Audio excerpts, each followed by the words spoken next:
कौन सा, ये 8 वाला क्वेश्चन? हाँ 8th ही होगा, 8th ही है ना, फोटो में तो 8th ही है। हाँ तो मानस, इनके भी डाउट्स हैं, चलो वन बाय वन करते हैं। तो सर अभी इसका सर सोल्यूशन क्या ग्रुप में भेज दूं सर? भेजो उनको, अगर समझ आएगा तो। हाँ जी समृद्धि, तो कहाँ डाउट आया आपको इसमें? पी हमारे पास है, सर देखिए मैं बता देता हूँ आपको, मैं एक दो कॉन्सेप्ट बता देता हूँ। जैसे ये √3/2 है, और ये 1/2 है, ये -1/2 है, और ये √3/2 है, ठीक। जैसे अगर आप एक चीज़ नोटिस करेंगे, आप पी ट्रांसपोज को पी से मल्टीप्लाई कीजिए, आपको आइडेंटिटी मैट्रिक्स आएगी, आप चेक करके देखिए। या पी को पी ट्रांसपोज से मल्टीप्लाई करेंगे, आइडेंटिटी मैट्रिक्स आएगी। ऐसे तो मुझे देख के ही बिना ये मल्टीप्लाई करके समझ आ गया कि ये एक्चुअली ऑर्थोगोनल मैट्रिक्स है, ये orthogonal sir matrix. Q equal to P A P transpose दिया था, तो मैंने P इंटू ए पहले किया, तो सर वो इतना अजीब सा बन गया मैट्रिक्स कि मैंने आगे नहीं सॉल्व नहीं, अब मैं कर बता रहा हूँ, देखो अब करने यहाँ के पे लिए। आ जाओ। सो पी का डिटर्मिनेंट यहाँ आप चेक करेंगे तो 1 आ रहा होगा, आई थिंक 1 आ रहा है। डिटर्मिनेंट पी सर का कितना आ रहा डिटरमिनेंट है? नहीं निकाला। 3/4 माइनस, सर ग्रुप में देखिए थोड़ा सा अरे रुक सोल्यूशन जाओ इसका। कौन सा, 3/4 माइनस +1/4, 4/1 आ रहा है ना, डिटर्मिनेंट 1 आ रहा है, नॉन जीरो है। तो जैसे इन्होंने दे रखा है ना, ए एक मैट्रिक्स है आपके पास। सो ए क्या है, 1 1 0 1, ठीक। इसने कहा है Q is P A P transpose. So अगर एक ऑर्थोगोनल मैट्रिक्स एग्जिस्ट करता है जहाँ पे Q बराबर पी ए पी ट्रांसफॉर्म, बोलते हैं Q and A R similar matrix, इसका एक नाम होता है सिमिलर मैट्रिक्स। एक तो मैं बताया ये ऑर्थोगोनल मैट्रिक्स है क्योंकि ऐसा होगा। दूसरा ये दोनों सिमिलर मैट्रिक्स है Q एंड ए। तो फ़ायदा क्या होता है आपको, जैसे देखो अब यहाँ मैं बोलना चाह रहा हूँ, देखो तो ये इस प्रॉपर्टी में एक प्रॉपर्टी ये है, Q की पावर 2005 निकालेंगे ना, तो P इंटू ए की पावर 2005 और P ट्रांसपोज हो जाएगा, तो ये इसके इक्वल होगा। ये सिमिलर मैट्रिक्स की प्रॉपर्टी है। If Q and A are similar, Q की पावर 2005 एंड A की पावर 2005 आर सिमिलर, ऐसा समझिए, with the same P। Okay sir. तो अब ये आ गया आपके सर पास। हाँ हाँ। सर ये हमें कैसे पता चलेगा ऑर्थोगोनल मैट्रिक्स है? मतलब हम सॉल्व करके चेक करें कि P इंटू पी नहीं नहीं, वैसे ट्रांसपोज भी दिख रहा हमारा है, देखिए ऑर्थोगोनल में क्या होता है कि किसी भी रो के एलिमेंट के सम स्क्वायर का सम 1 होगा हमेशा। This square plus this square करके देखिए आप क्या आएगा, this square plus this square करके देखिए क्या आएगा, 1 आएगा। This yes square sir. Plus this square 1 आएगा, this square plus this square 1 आएगा। तो ऐसे देख के पहचाना तरीका ये है कि किसी भी रो के एलिमेंट में सम ऑफ स्क्वायर्स या कॉलम में सम ऑफ स्क्वायर 1 आएगा हमेशा। किसी भी एक रो का डॉट प्रोडक्ट दूसरे रो के साथ करो, 0 मिलेगा आपको। किसी भी एक कॉलम का डॉट प्रोडक्ट दूसरे कॉलम के साथ करो, आपको 0 मिलेगा। ओके सर, मतलब स्क्वायर को ऐड करेंगे एलिमेंट्स के तो 1 आएगा, एंड सर जीरो किस सिनेरियो में आएगा? डॉट प्रोडक्ट, जैसे मैं आपको लिख के बता देता हूँ। जैसे मान लीजिए मेरा ए मैट्रिक्स है ए बी सी डी, तो ये ऑर्थोगोनल होगा if and only if A square plus B square is 1, C square plus D square is 1, A square plus C square is 1, B square plus D square is 1, A C plus B D is 0, A B plus C D is 0। ये समझिए क्या हुआ। इसका dot product, ये एक vector है, मान लीजिए row okay is a sir, vector, समझ गए। रो वेक्टर, दो वेक्टर है, इस रो का प्रोडक्ट इस रो के साथ करेंगे करस्पॉन्डिंग में, सम 0 आएगा। ये एक वेक्टर है, ये एक वेक्टर है।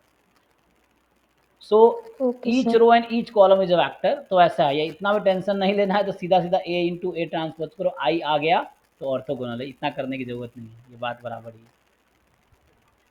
और सर सिमिलर मैट्रिक्स क्या होती है? हाँ सिमिलर का यही डेफिनेशन, सिमिलर मैं पढ़ाऊंगा हर एक क्लास में ये। हालांकि ये 11 12 का क्वेश्चन है, लेकिन हम लोग एडवांस कॉन्सेप्ट यूज़ कर रहे हैं।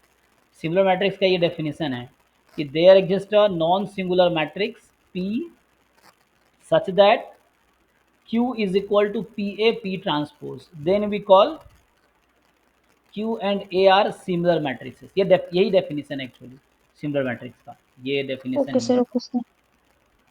तो अब मैं ये बोल रहा हूँ कि ये आ गया। अब पूछा क्या है आपसे, देखो ध्यान से।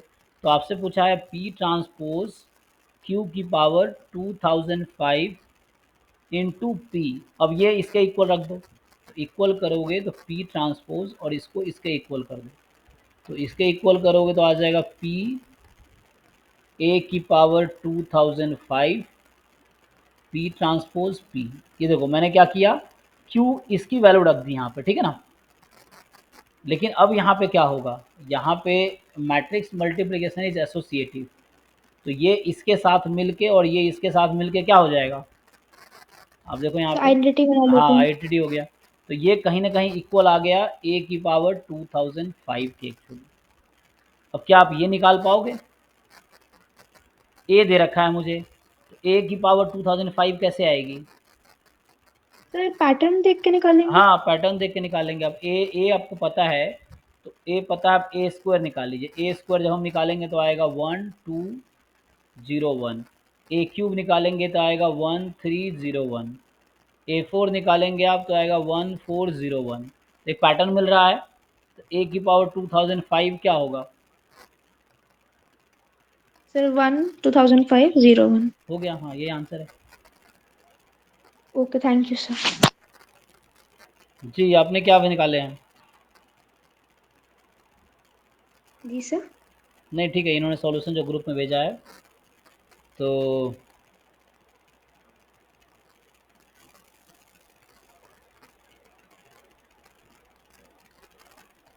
सॉल्यूशन तो ठीक है, लेकिन बीच में एक जगह गलत है। वो जो आप पी ट्रांसपोज को आपने क्या लिख दिया है, पी ट्रांसपोज ए, ऐसा नहीं लिख सकते ना। क्या आप ऐसा कर सकते हैं, यहाँ पे एक जगह है पी ट्रांसपोज, उसको आपने लिख दिया है पी ट्रांसपोज ए। क्या मैट्रिक्स में ऐसा कर सकते हैं। इसका मतलब आप ये कह रहे हो कि इसको मैं ऐसा लिख सकता हूँ। क्या ए बी को हम बी ए लिख सकते हैं मैट्रिक्स में। नो। फिर अच्छा अच्छा। ऐसे यहाँ फ़र्क नहीं पड़ेगा, पुट करते तो आप तो कट जाता, ये है, लेकिन फिर भी सॉल्यूशन ठीक है। हाँ चलो भाई आते हैं मानस आपके डाउट पे। हाँ फिर इसके डाउट पे आते हैं। सर इसमें क्वेश्चन 4 देख लीजिए प्लीज। फोर्थ ना, तो फोर्थ कह रहा है कि एफ एक्स आपके पास है -1, सो एफ एक्स है -1, -2 less than this, less than 0, x square -1, 0 less than equal to x less than equal to 2। ठीक, ये हो गया। तो इस तरह से है। अब आपका जो जी एक्स है वो आपको गिवन है मॉड एफ एक्स प्लस में एफ ऑफ मॉड एक्स। अच्छा एक बार फंक्शन में मॉड है, एक बार एक्स पे मॉड है। Okay, so then the interval in the interval -2 to G is. ज़रा समझो आप, अगर आपसे बोला जाए what is mod of F X, अब ज़रा समझो तो क्या होगा। ये एफ एक्स है। सर इसका 1, सर -1 की जगह सर 1 हो जाएगा। 1 आएगा कब। सर 1 सर जब x 0 से बड़ा होगा। नहीं नहीं एक्स पे कोई इफेक्ट नहीं पड़ेगा, आप मॉड फंक्शन का ले रहे हैं, तो यहाँ पे एक्स पे कोई चेंज नहीं आएगा। ये तो इंटरवल है ना, तो कोई फ़र्क नहीं पड़ेगा इस पर। ये हमारा मॉड एफ एक्स है। अब मैं आता हूँ एफ ऑफ मॉड एक्स पे। अब आप आइए एफ ऑफ मॉड एक्स पे। अब बताइए। Sir when x less than 0 sir तब -1 हो जाएगा, और जब ग्रेटर देन 0 तो 1। देखो अब इसमें जहाँ जहाँ तुम्हें एक्स दिख रहा है ना, उसको मॉड एक्स रख दो, तो ये -1 ही रहेगा।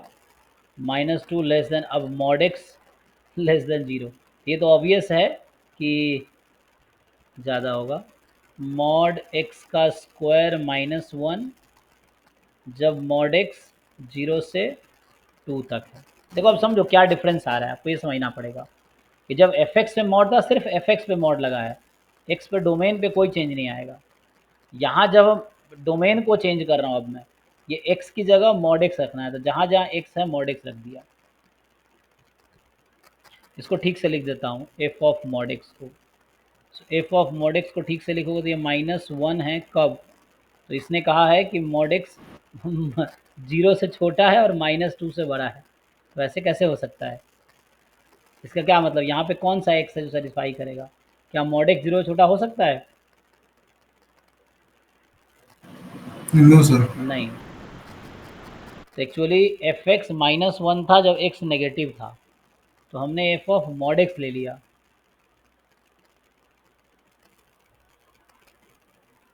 तो होता क्या है जब एक्स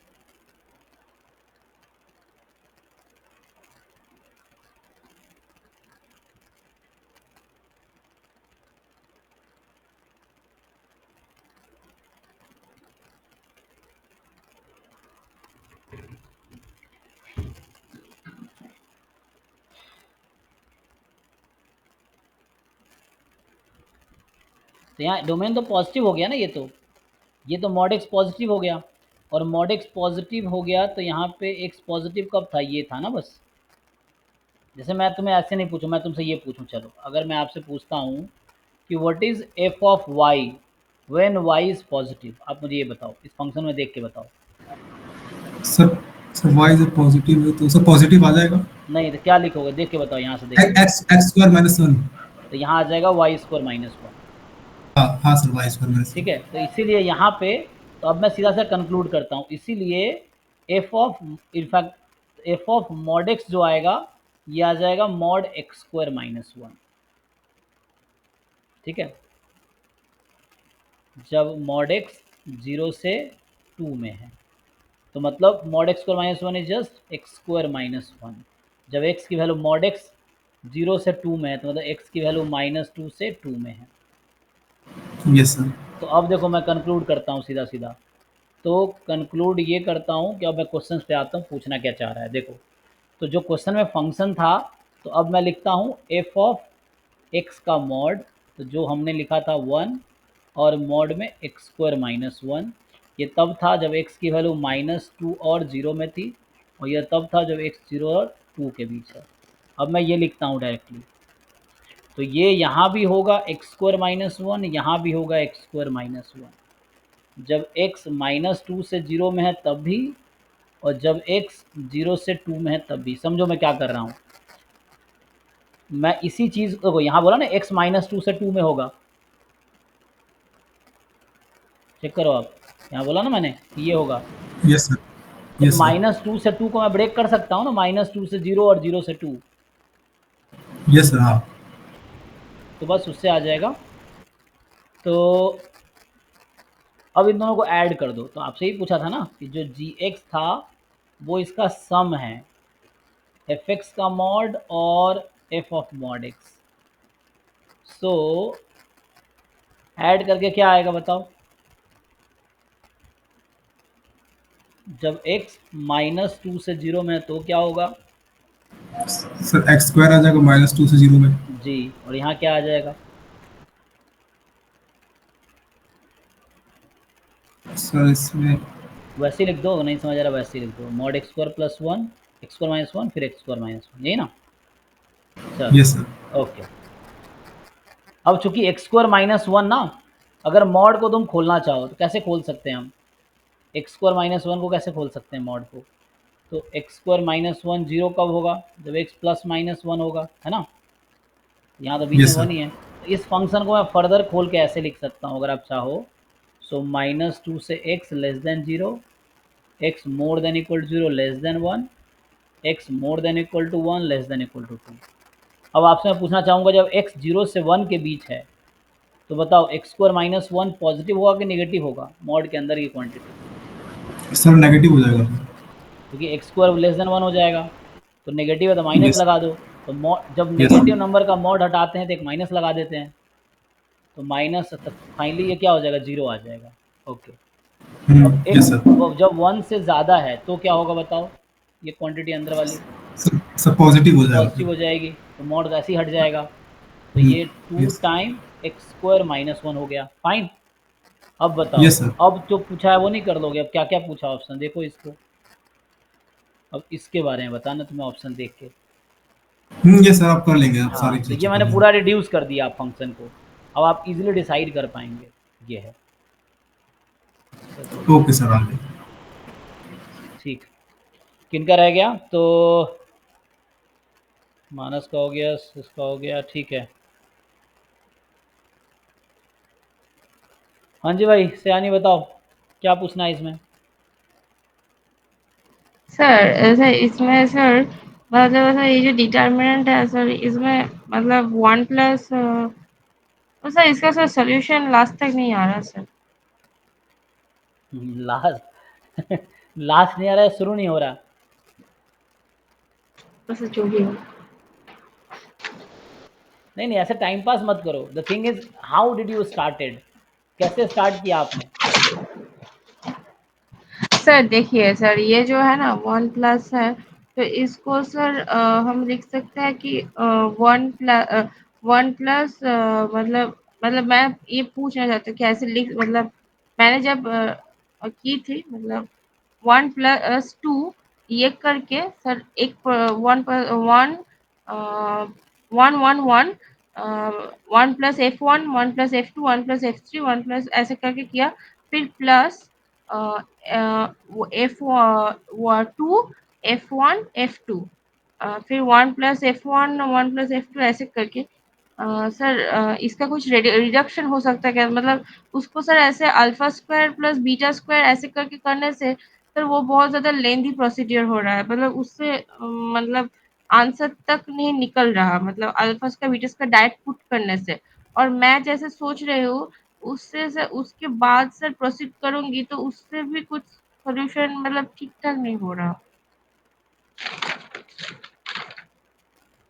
तुमने प्रोसीड किया है इसको? हाँ, प्रोसीड किया था लेकिन समझ नहीं आ रहा। जब सॉल्व करोगे तो समझ आएगा। जब एक स्टेप सॉल्व करोगे तो अगले स्टेप में आगे समझ आएगा।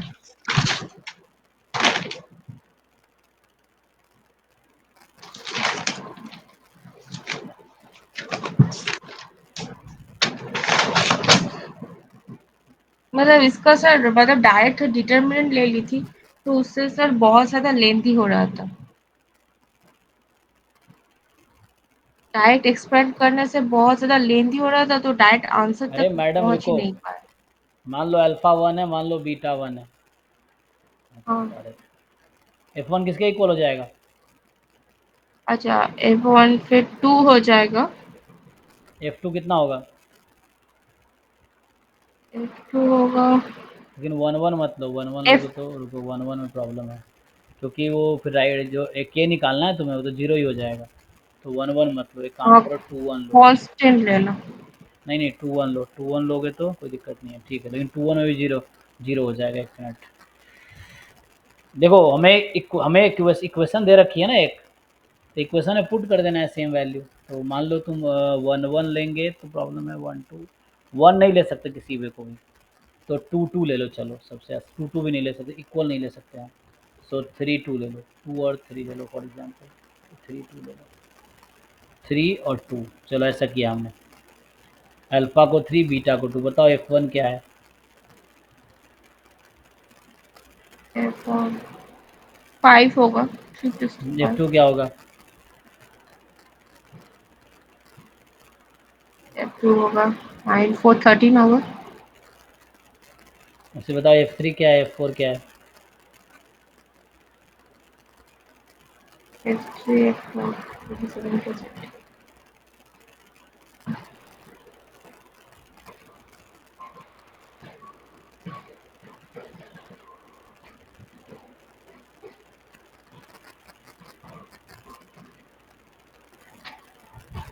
मुझे क्या गिवन है लेफ्ट साइड में, क्या है? 1 + F1, तो F1 5 है तो ये 6 हो गया। 1 + F2 तो 14 हो गया। 1 + F1 ये 6 हो गया। 1 + F2 14 हो गया। 1 + F3 36 हो गया। 1 + F2 14 36, 1 + F4 98। ये इक्वल है के टाइम 1 - अल्फ़ा स्क्वायर। अल्फ़ा मैंने क्या माना हुआ है? 3। तो 1 - 3 कितना हो गया? -2। -2 का स्क्वायर 4, के इंटू 4 इंटू 1 - बीटा, तो 1 - 2 - 1 1 हो गया। अल्फ़ा माइनस बीटा 1 हो गया। क्या तुम यहाँ से के नहीं निकाल लोगे?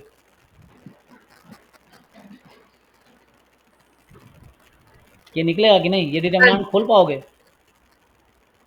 हाँ सर वो तो कर लेंगे। तो आगे करूँ या समझ आ रहा है क्या करना है? अब के निकालना है मुझे इस इक्वेशन से। अच्छा ठीक है, मतलब वो मतलब कुछ नंबर लेके फिर उसको करने से आप बोल रहे हो कि हो जाएगा। हाँ, के निकालना है तो के यहाँ खुद ही आ जाएगा। मैं प्रॉपर्टी भी लगा ठीक है सकता हूँ सर। यहाँ पे चाहूँ तो। हाँ प्रॉपर्टी, तो सर प्रॉपर्टी से नहीं हो रहा था। अरे मैडम यहाँ पे प्रॉपर्टी लगाएंगे, क्यों नहीं होगा? अब तुम्हें नहीं आ रहा ये बोलो ना, क्यों नहीं होगा? उसको सीखो क्या है, क्यों नहीं होगा यहाँ पे सॉल्व? ये मैं कह रहा हूँ, इसके आगे प्रोसीड कर पाओगे?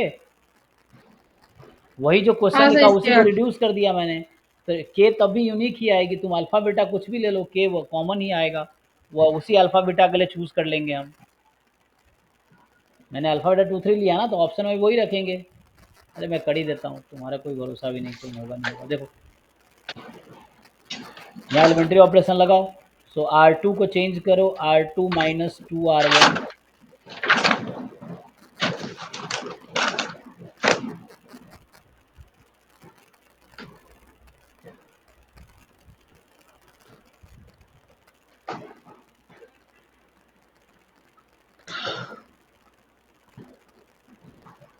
म्यूट कर लो, माइक म्यूट कर लो।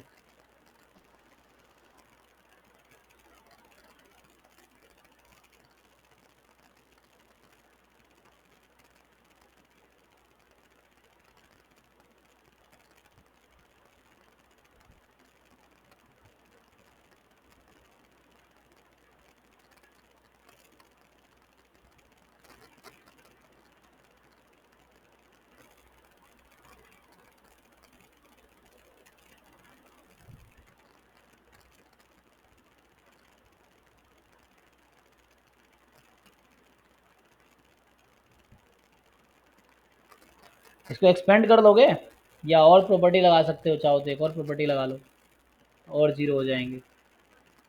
2 इस 8 को ज़ीरो बना सकता है, और भी ज़ीरोज बना सकते हो तुम बहुत सारे। अब ज़ीरो बना के वो कर दो।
इसको एक्सपांड करना आता है डिटर्मिनेंट को, इसको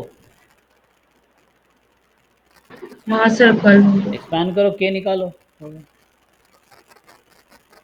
ठीक है। जब कोई क्वेश्चन आसानी से हो सकता है तो क्यों इतना मुश्किल बनाते हो? इतना सोचा नहीं।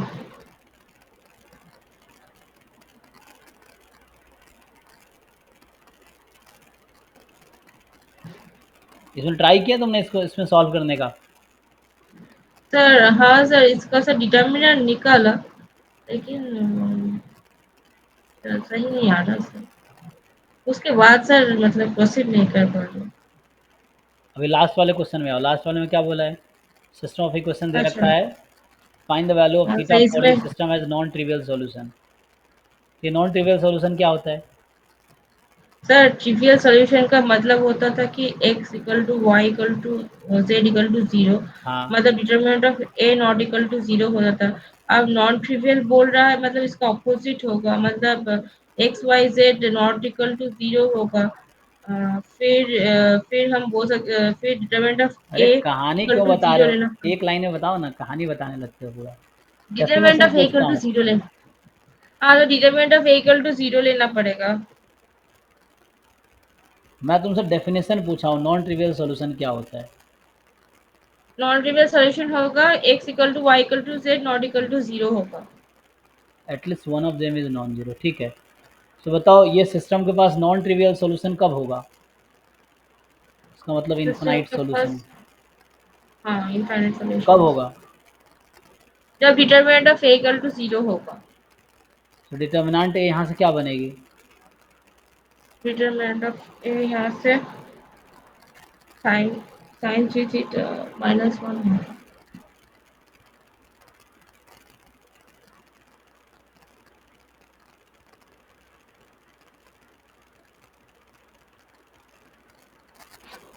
क्या तुम ये नहीं सॉल्व कर पा रहे हो? सर वो नहीं है sir, find the values for theta sir. अरे क्या मतलब इसको चाहते हो जीरो तुम? प्रूफ। सर देखिए सर, ये सब थीटा का क्या कैसे वैल्यू निकालूंगी कि ताकि ये यहाँ पर ये system has non trivial which values, मतलब ये कैसे निकालूंगी? अरे तो नॉन ट्रिवियल सॉल्यूशन होगा, डिटर्मिनेंट जीरो होगा, तो इसको सॉल्व कर पाओगे? हाँ इसको खोलना आता है? एक्सपेंड कर पाओगे इसको? हाँ, एक्सपेंड तो कर, वो एक्सपेंड भी हाँ हो जाएगा वो। तो कर लेकिन पहले से करके उसके क्यों सर नहीं उस रखते हो तुम? जैसे तुम्हें पता है कि नॉन ट्रिवियल का मतलब ये होता है, तुम्हें ये खुद करना चाहिए ना, पहले सॉल्व करके रखना चाहिए ना कि ये होगा। क्या आएगा बताओ इसको सॉल्व करके? तो उस टाइप के क्वेश्चंस नहीं हो रहे थे, इन टाइप के वैसे छोड़ देंगे। अरे तुमको पढ़ाना दीवार पे सर मारने जैसा है। मैं हर बार बोलता हूँ ट्राई करके आओ, ट्राई करके आओ। जो तुम्हें पता है नॉन ट्रिवियल का डिटरमिनेंट जीरो होता है, डिटरमिनेंट जीरो करो ना, इसको सॉल्व करो, इक्वेशन निकल के आएगी। ऐसे अच्छा सर, पढ़ क्या रहे निकल हैं। के आएगी इक्वेशन? बताओ ना इक्वेशन क्या निकल के आएगी, फिर सॉल्यूशन आ जाएगा उससे। हाँ साइन सब बोल रहे हो, साइन 3 थीटा इनटू 20 आराम से पहले सॉल्व करके बताओ, 2 मिनट का 7। टाइम लो, आराम से करके बताओ। अच्छा ठीक है। अच्छा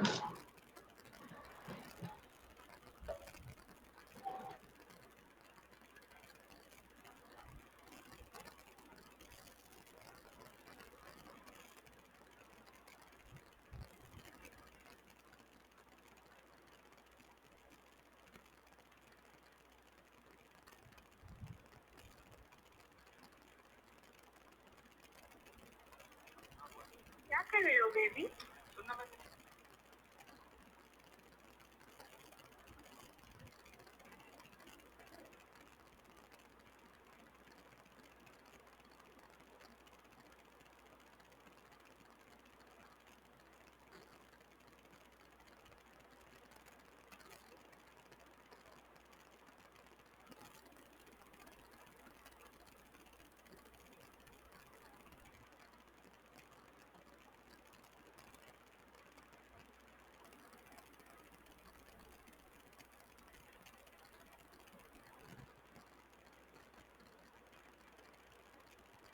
सर, हम्म सर ये आया है 7 sine 3 theta plus 7 cos 2 theta -6 hmm plus 7 cos 2 theta -8। वो सर आया है 7 sine 3 theta plus 14 cos 2 theta -14 equal to 0। अब ये सही मान लो ना, सही है।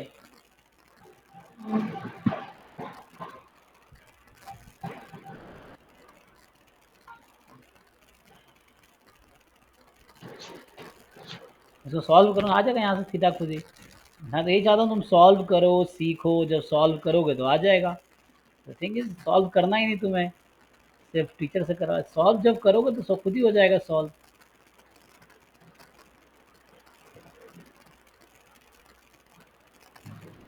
द 1 - cos 2 थीटा का फॉर्मूला क्या होता है? ये तो सर, अच्छा, मतलब 2 होगा, साइन 3 थीटा 2 होगा, साइन 3 थीटा इक्वल टू 2। अरे मैडम 1 - cos 2 थीटा का फॉर्मूला क्या होता है? ये ट्रिग्नोमेट्री अच्छा क्लास 11 ये के एनसीईआरटी में था, मैं पूछ रहा हूँ। अच्छा अच्छा बोल रहे हो। तो ये घर पे जब सॉल्व करो नहीं आ रहा देख के बता दो। हाँ तो cos स्क्वायर थीटा होगा। कौन सी किताब में ऐसा लिखा है? 1 minus cos 2 theta cos square theta होता है। मैं याद नहीं है। अरे देखो ना, वही तो बोल रहा हूँ, जब घर पे इसलिए बोलता हूँ प्रैक्टिस करो, घर पे प्रैक्टिस करो। नहीं याद है तो या तो एनसीईआरटी क्लास 11 का खोल लो, फॉर्मूला देख लो, गूगल पे टाइप कर लो, तो गूगल पे ही टाइप कर लो 1 माइनस कॉस टू इक्वल हाँ टू। सर। करो ना, ये चीज़ें घर पे करना चाहता हूँ, तुम परेशान मुझे करते हो, ये दिक्कत है। The thing is you don't do, खुद से नहीं करना है तुम्हें, अब तुम्हें फॉर्मूला भी टू याद साइन नहीं है। Square x.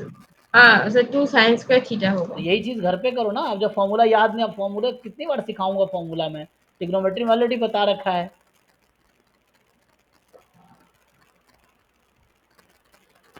अब इसको साइन 3 थीटा का क्या फॉर्मूला है? चलो 7 से काट दिया 14 2 टाइम में, तो अभी आ गया साइन 3 थीटा बराबर 4 साइन स्क्वायर थीटा। बताओ साइन 3 थीटा का फॉर्मूला क्या होता है? 3 sine theta minus 4 sine theta. सही से बताओ। नहीं सर देखिए सर दिया है यहाँ पर 3 sine theta minus 4 sine cube theta. हाँ, 4 साइन क्यूब थीटा। अब इसको सॉल्व करो, देखो इधर से इसको एक साइड लाओ, तो सबको राइट साइड ले जाओ। 4 sine cube theta plus 4 sine square theta minus 3 sine theta. तो ये सब जब सॉल्व करोगे तभी तो प्रैक्टिस होगा सॉल्व करने का। अब यहाँ से कॉमन ले लो, तो ये हो गया 4 sine square theta plus 4 sine theta minus 3 zero. अब यहाँ से या तो साइन थीटा ज़ीरो होगा या फिर 4 sine square theta plus 4 sine theta minus, ये क्वाड्रेटिक इक्वेशन है साइन के टर्म में, क्वाड्रेटिक सॉल्व कर लो, 4 3 12 और डिफरेंस क्या होगा 6 दूने 12। तो यहाँ साइन थीटा या तो जीरो है, या इसको मैं सॉल्व कर लेता हूँ पहले। तो इसको सॉल्व करो ना, क्वाड्रेटिक सॉल्व करना आता है तुम्हें, करो सॉल्व। सबसे बड़ा कंसर्न है कि एग्ज़ाम में कर पाओगे, सीखो क्वाड्रेटिक कैसे सॉल्व करते हैं इसको। अब 6 दूने 12, तो 6 sine theta minus 2 sine theta minus 3 zero. तो यहाँ से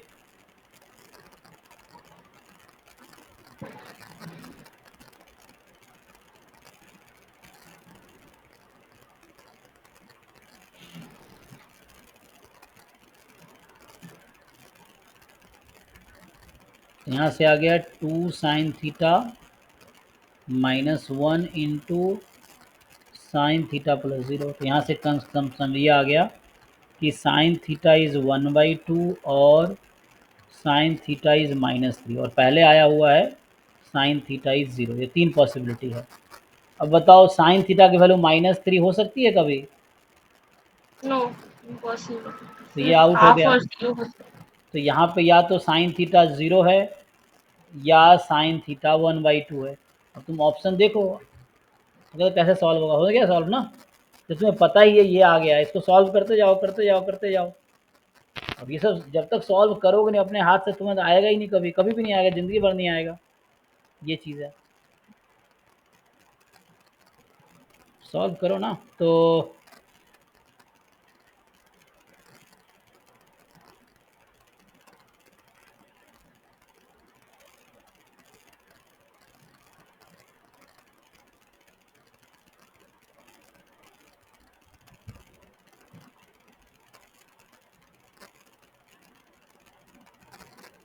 कहाँ के क्वेश्चन तुम्हारा, बताओ क्या क्या ऑप्शन हैं, क्या पूछा है अब?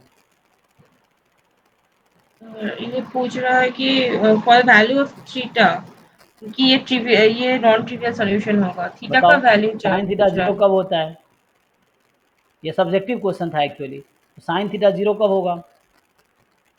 साइन थीटा 0 होगा 0 पे पाई पे 2 जनरल पाई सॉल्यूशन पे। क्या होता है इसका, जनरल सॉल्यूशन क्या है? अच्छा हाँ वो होता है कि पाई पाई होता है पाई बाई 2 प्लस 2n पाई। फिर तुक्का लगा रही। ये सब एनसीईआरटी में है, तुम क्लास 11th का चैप्टर 3 खोल के सर देखो। मुझे याद नहीं है। हाँ तो देख के बताओ ना, यही तो तुम्हें घर पे, यही तो करने को बोलता हूँ तुम्हें मैं। घर पे जब यहाँ पहुँचे, अब देखना है सॉल्यूशन क्या है। तो नहीं याद है तो सीखना है, कहाँ से सीखोगे? गूगल कर लो, साइन थीटा बराबर 0 है जनरल सॉल्यूशन, बताओ क्या आता है general solution of sine theta बराबर 0?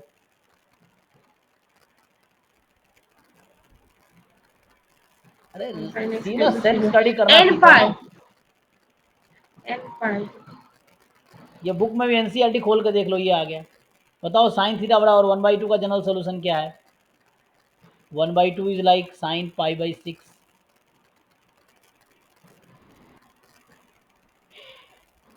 सर उसका हाँ π/6 है। वो तो सिंगल सॉल्यूशन है, जनरल सॉल्यूशन क्या है?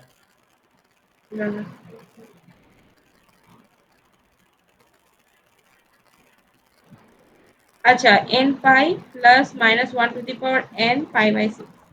अब एग्जाम में क्या ये गूगल लेके जाओगे? अब ये मेरा पर्पस ये है तुम्हें बताने का, घर पे तुम सीख लो। अब यही चीज़ कभी एग्जाम में आ जाए, कभी क्वेश्चन सॉल्व करना है, तुम्हारे दिमाग में इतना होना चाहिए कि हमने पहले सॉल्व किया है तो इसका आंसर ये होगा। अब ऐसा नहीं हर बार ये आया तो हर बार डाउट ही हो रहा है, जैसे तुम्हारा अक्सर होता है, और फिर मानते भी नहीं हो अपनी गलती, अड़ जाते हो कि नहीं ये वो दिस दैट। मतलब ये आंसर इस क्वेश्चन का हो गया।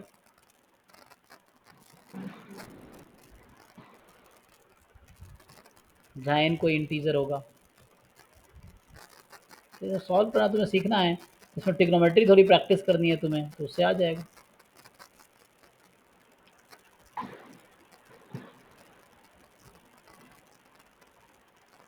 ये तुमने सब सॉल्व किया? देख देख के फोटो भेज रहे हो खाली तुम मुझे। सर रुकिए आपको सोल्यूशन भेजते हैं।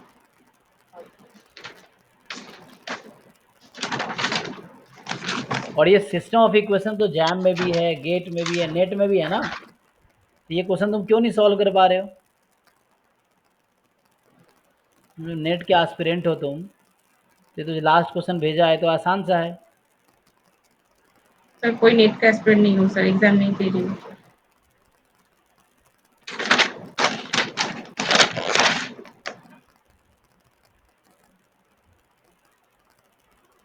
तो आपने तो देने के लिए मना किया है तो क्यों देने लगे?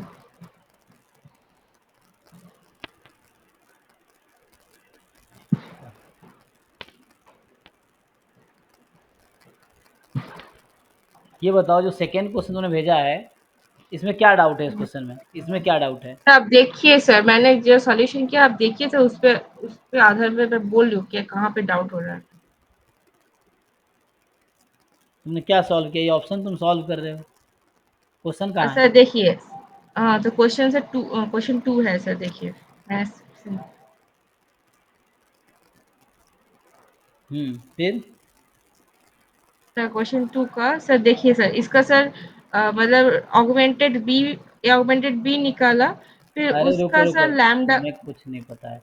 This has unique solve. अब देखना है कहाँ पे क्या अप्रोच यूज़ करनी है, ये भी तो जानना ज़रूरी है। कहीं कुछ भी करने थोड़ी शुरू कर दोगे, तुम्हें ये भी तो देखना है कहाँ क्या जरूरत। बताओ this has unique solution implies determinant A के बारे में क्या बोल सकते हैं? ए स्क्वायर मैट्रिक्स है एन क्रॉस एन का, अभी 3 क्रॉस 3 का मान लो। सर ये तो सर आप कौन सा क्वेश्चन बोल रहे हो सर? अरे उसी जिसका तुम्हें सोल्यूशन भेजा मैं उसी की बात कर रहा हूँ, तुमसे पूछ हाँ रहा तो हूँ वो इसके तो बाद यूनिक क्वेश्चन, सोल्यूशन कब हाँ होता है? सर ये तो rank of A augmented B और रैंक रैंक से ऑफ नहीं ए बात सेम कर रहा हूँ होगा। मैं तुमसे डिटर्मिनेंट की बात कर रहा हूँ। सर पता नहीं तुम करो रैंक से सॉल्व, फिर जब नहीं पता है तो नहीं होगा सॉल्व तुमसे, ये है। सर, डिटरमिनेंट से कैसे होगा? मतलब ये तो सर रैंक से हम डिटरमाइन करते थे तब। तब जब तुम्हें ए यही इज मैं इक्वल टू बी सिखाना हो। चाह रहा हूँ। देखो यहाँ ये लाइन जो मैं पूछा हूँ तुमसे, ये यहाँ लिखा हुआ है एनसीईआरटी में। मैं कितनी बार बोलूँ 11 12 ठीक से रिवाइज करो। देखो जो लाइन में लिखा हूँ यहाँ लिखा है, सी हेयर, ये देखो। कोई सिस्टम के पास यूनिक सॉल्यूशन कब होता है? ये जो ए इनवर्स बी कब निकालते हैं? इन्वर्टिबल मैट्रिक्स कब होगा? ये लो चलो। So A has a singular matrix, case 1 discuss करो। केस 1 कहाँ है? A is a non singular matrix. तो नॉन सिंगुलर है तो क्या होगा? इन्वर्स एग्जिस्ट करेगा, और इन्वर्स एग्जिस्ट करेगा तो एक्स की वैल्यू क्या आएगी?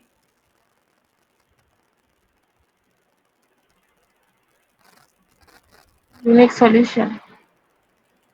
ये तुमसे मैं पूछ रहा हूँ कि इस सिस्टम के पास यूनिक सॉल्यूशन कब होगा, और डिटर्मिनेंट के केस में बताओ कि यूनिक सॉल्यूशन कब होगी। This matrix equation provide unique solution for given system of equation as inverse of the matrix is unique. तो इनवर्स एग्जिस्ट कब करेगी? तो inverse is the determinant of A not equal to 0 होगा। यही तो पूछ रहा हूँ तुमसे यहाँ पे मैं।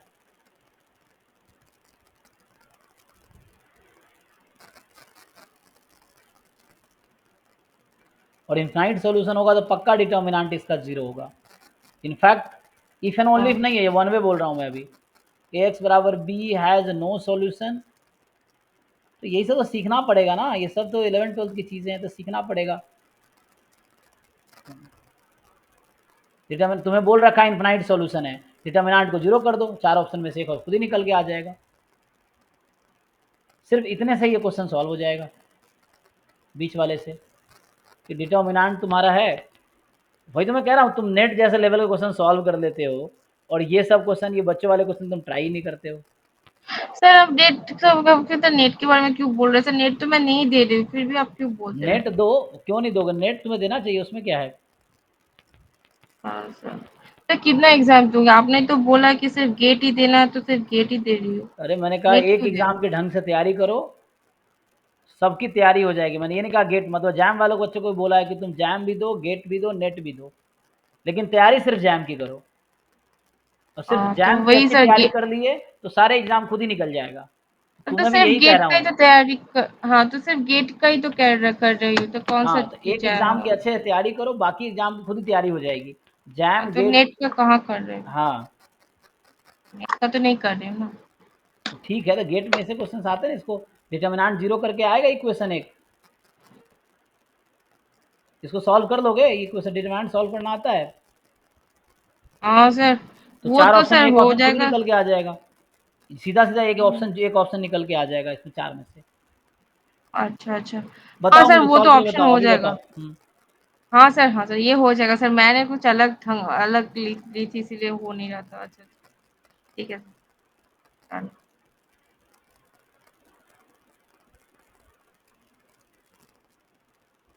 अब सेम चीज़ वहाँ पे है तुम्हारा उस क्वेश्चन में। यहाँ उसने कहा है कि जिस ग्रेटेस्ट नेचर फंक्शन है, अब यहाँ पे क्या, दो इक्वेशन है, दो वेरिएबल है।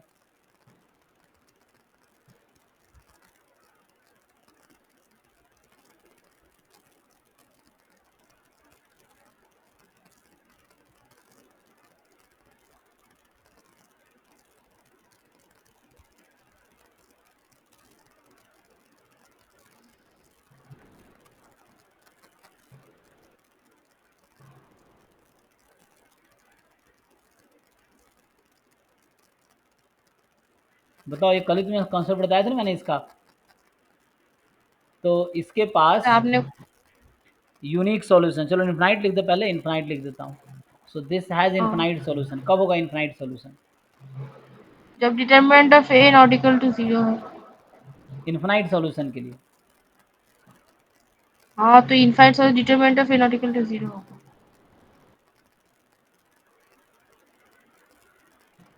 यूनिक सॉल्यूशन के लिए क्या होगा फिर? Determinant of A equal to 0 होगा। तो डिटर्मिनेंट 0 हो जाएगा सिस्टम में, तो यूनिक सॉल्यूशन हो जाएगा। मतलब डिटर्मिनेंट 0 हो गया तो यूनिक सॉल्यूशन हो गया, नॉन 0 होगा तो इनफाइनाइट सॉल्यूशन हो जाता है।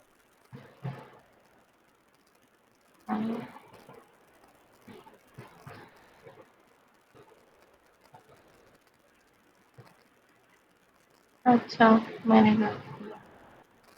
तो यहाँ पे क्या है कि जब सिस्टम इनफिनाइट सॉल्यूशन है, डिटर्मिनेंट 0 होगा, यूनिक है, डिटर्मिनेंट ए नॉन 0 होगा। करो तुम इसको सॉल्व, तो डिटर्मिनेंट 0 कर दो, डिटर्मिनेंट क्या आएगी? Greatest integer function of sine theta, greatest integer function of minus cos theta, ये है कॉट थीटा, और ये है 1। इसका डिटर्मिनेंट निकाल लो पहले कितना होता है।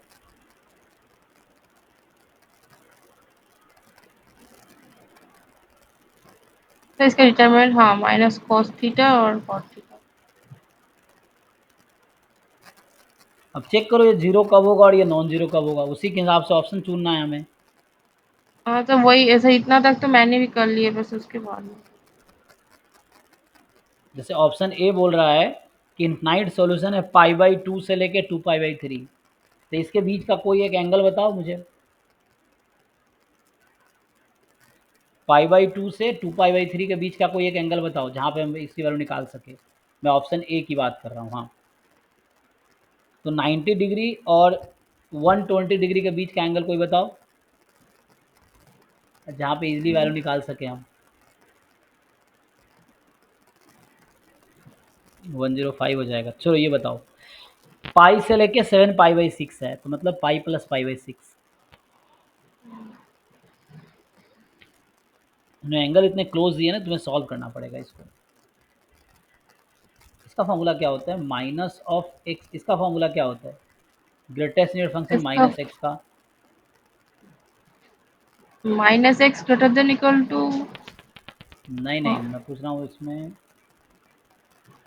क्या ये इसके इक्वल होगा या इसके इक्वल होगा, ये पूछ रहा हूँ मैं। वो सब पता नहीं।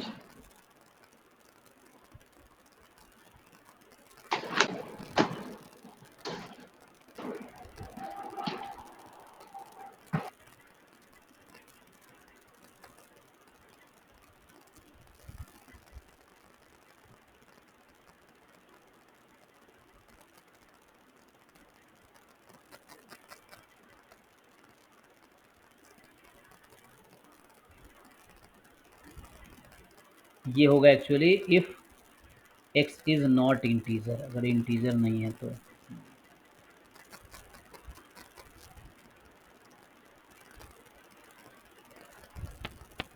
और ये वाली वैल्यू इक्वल है इसके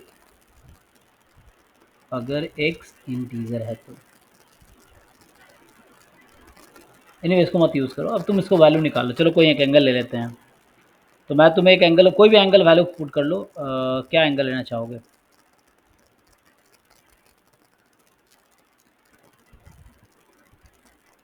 मैं बोल रहा हूँ ऑप्शन से चेक हो जाएगा आंसर। जो 4 ऑप्शन है ना, तो मैं उस बीच का एक एंगल मान लो 105 डिग्री ले लेता हूँ। चलो, अब तुम्हें ये पता होना चाहिए 105 डिग्री में वैल्यू क्या आएगी। जैसे ऑप्शन ए मुझे चेक करना है, तो इसने कहा है कि जब थीटा की वैल्यू इस इंटरवल में है π/2 से 2π/3 में, सो तो मैं पूछ रहा हूँ इस इंटरवल में इसकी वैल्यू क्या होगी, ये पूछना चाह रहा हूँ। अच्छा ऐसे बता, चलो 90 से 120 के बीच, 90 से 120, ये 90 डिग्री है, ये 120 है। साइन थीटा की वैल्यू कहाँ से कहाँ तक होगी इस एंगल में? रेंज क्या होगा साइन थीटा? -1 से 0 होगा। मतलब 90 का तो 90 डिग्री का वैल्यू तो 1 होगा और 120 का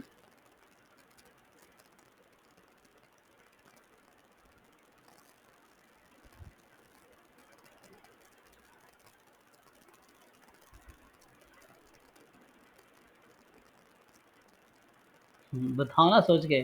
साइन 90 कितना, साइन 120 कितना?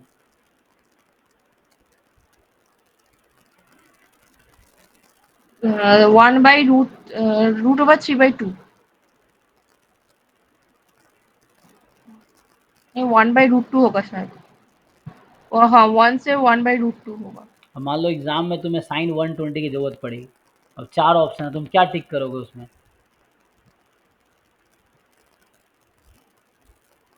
सर मैं 120 का तो 1/√2 बोल रही हूँ।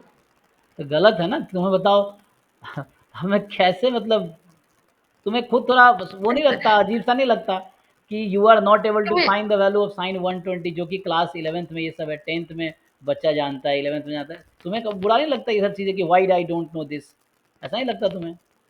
नहीं सर, फिर √3/2 मुझे थोड़ा सा कंफ्यूजन हो रहा था। √3/2 होगा। क्योंकि आपको खुद से थोड़ा गिल्टी फील होना चाहिए कि हाँ मुझे ये सब सीखने की ज़रूरत है at least. How will I sir learn? मुझे वो एक एक गलतियाँ नोट सर वो करके 1 बाय 1 इम्प्रूव करो। सर मुझे याद नहीं रहे जैसे। रोज़ 10 गलतियाँ मैं गिनाता हूँ आपकी, ये क्या करना चाहिए गिनाता हूँ कमियाँ, उस पर वर्क करो ना, तो 1 साल में बहुत वो इम्प्रूव कर लोगे। अब ये सब तो बहुत अनएक्सपेक्टेड है कि एक बच्चा साइन 120 निकाल पा रहा है एमएससी करने के बाद। इट्स वेरी, मतलब बहुत बुरी बात है ये।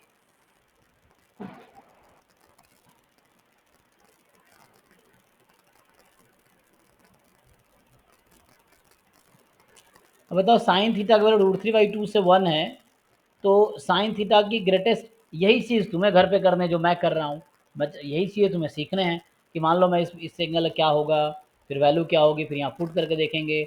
जीरो आ गया तो इनफाइनाइट सॉल्यूशन, नॉन जीरो आया तो यूनिक सॉल्यूशन। यही तो सिखाना चाह रहा हूँ मैं। बताओ साइन थीटा क्या होगा इस बीच में। चलो लेस देन 1, π/2 इंक्लूडेड नहीं है, तो इंक्लूडेड नहीं है तो लेस देन कर देते हैं हम।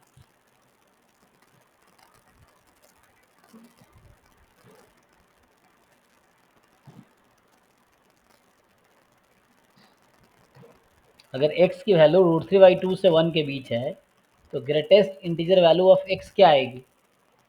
0 आएगी। तो यही तुम्हें आप पूछ रहा हूँ तब से मैं ना, साइन थीटा √3/2 है तो ग्रेटेस्ट मुझे इंटीजर साइन क्या सोचने है? दीजिए। तो 0 हो गया। हाँ। सेम कॉस थीटा बताओ, जब x की वैल्यू π/2 से 2π/3 में है तो कॉस की वैल्यू कहाँ से कहाँ? तो यही सोच के करो सॉल्व, समझ आ गया ना करना क्या है तुम्हें। अच्छा, हाँ सर, हाँ सर, हाँ सर, दिमाग क्लिक यही कर गया सोच के सर। सॉल्व करो। अब इसकी वैल्यू निकालो, फिर कॉस का रेंज देखो क्या है, उसकी जटिल निकालो, फिर कॉट का रेंज देखो क्या है, उसकी वैल्यू निकालो और यहाँ पुट कर दो। अगर 0 आ गया तो मतलब इस इंटरवल में एक्चुअली क्या सॉल्यूशन है, 0 आ गया तो हाँ, इनफाइनाइट सॉल्यूशन, इनफाइनाइटली और में नॉन जीरो आया सॉल्यूशन। तो यूनिक सॉल्यूशन। हो गया आंसर, आगे जाएगी इससे। हाँ सर, आ गया दिमाग में। चलिए ठीक है, फिर आज ही स्टॉप करते हैं। Thank you. सर सर, और सर वो माइनस जो आपने लिया था, थोड़ा सा दिखाइए वो। कौन सा थोड़ा माइनस? सा वो माइनस कॉस थीटा आपने थोड़ा सा दिख रहे थे ना, नहीं नहीं, उसको वो यूज़ नहीं किया, माइनस वो वन। हमने छोड़ दिया, उसको यूज़ नहीं किया।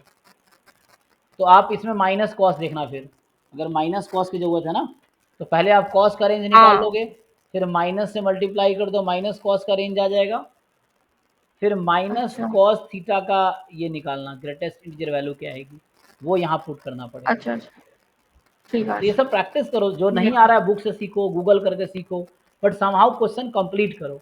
गलत आंसर निकल रहा है, गलत आंसर निकालो, मतलब ट्राई करो पूरा कम से कम ये चीज़। ठीक है, चलिए, थैंक यू। Thank you.